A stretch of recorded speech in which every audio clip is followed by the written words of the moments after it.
Viewers, आपका ध्यान एक तरफ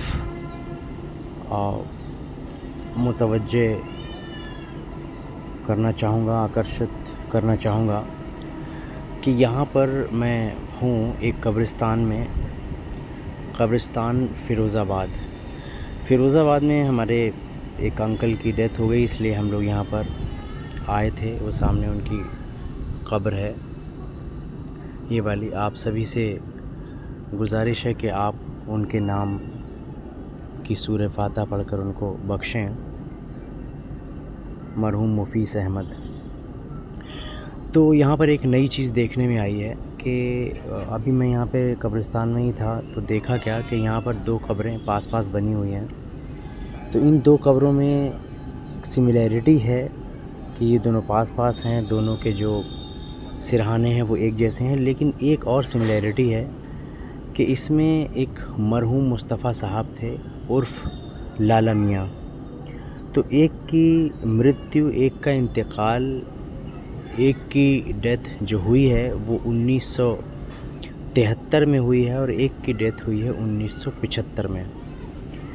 लेकिन यहाँ पर गौर करने की बात ये है कि इन दोनों के नाम सेम हैं और बहुत ही काबिल आदमी ने इसको लिखा है। इसमें कोई इस तख्ती में इसमें गुदा हुआ है, इसमें जो नाम है पत्थर पर, तो ऐसा नहीं हो सकता कि उस टाइम कोई नाकाबिल इंसान या कोई अनपढ़ इंसान ने ये बनाई हो और ये तुरंत लगा दी हो। ये तो छपती है, फिर बनती है, फिर उस पर वो होता है कि हाँ ये परफेक्ट है तो इसको लगा दिया जाए।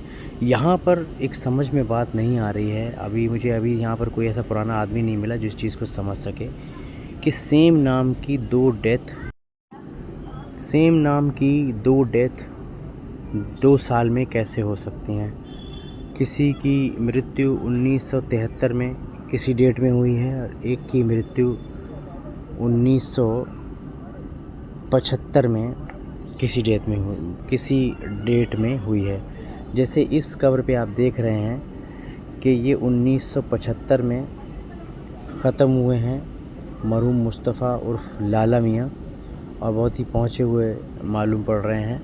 और ये दूसरी तरफ मैं आपका ध्यान आकर्षित करना चाहूँगा, इनकी मृत्यु हुई है 1973 में, यानी पहले ये मृत्यु हुई है और उसके बाद ये मृत्यु हुई है। लेकिन ध्यान देने योग्य बात यह है कि ये दोनों नाम सेम कैसे हैं, एक नाम के दो आदमी कैसे हैं। इस पर यदि आप लोगों का कुछ इस पर कमेंट है या आप लोगों को समझ में आ रहा है तो कमेंट में ज़रूर बताइएगा। लेकिन ये बात हमारे समझ में नहीं आई है और ऐसा कैसे हो सकता है कि दो सेम नाम और दो अलग अलग डेट्स में, दो अलग अलग तारीख़ों में, अलग अलग सन में हुए हैं, और दोनों के सेम नाम कैसे हो सकते हैं। और दोनों कब्रें समान हैं, पास पास हैं, एक ही बाउंड्री के अंदर हैं। तो ये बात समझ में नहीं आ रही है व्यूवर्स। ये मुझे थोड़ा सा अजीब लगा, इसलिए मैंने आपको ये चीज़ शेयर की है। तो देखने के लिए बहुत बहुत शुक्रिया आपका, धन्यवाद। इस पर गौर ज़रूर कीजिएगा, और अगर आपको कुछ इस बारे में फ़िरोज़ाबाद के इसके बारे में कुछ पता हो या आप अपनी कुछ राय देना चाहते हैं या कुछ अपना आइडिया बताना चाहते हैं तो आप कमेंट में ज़रूर बताएं। Thank you.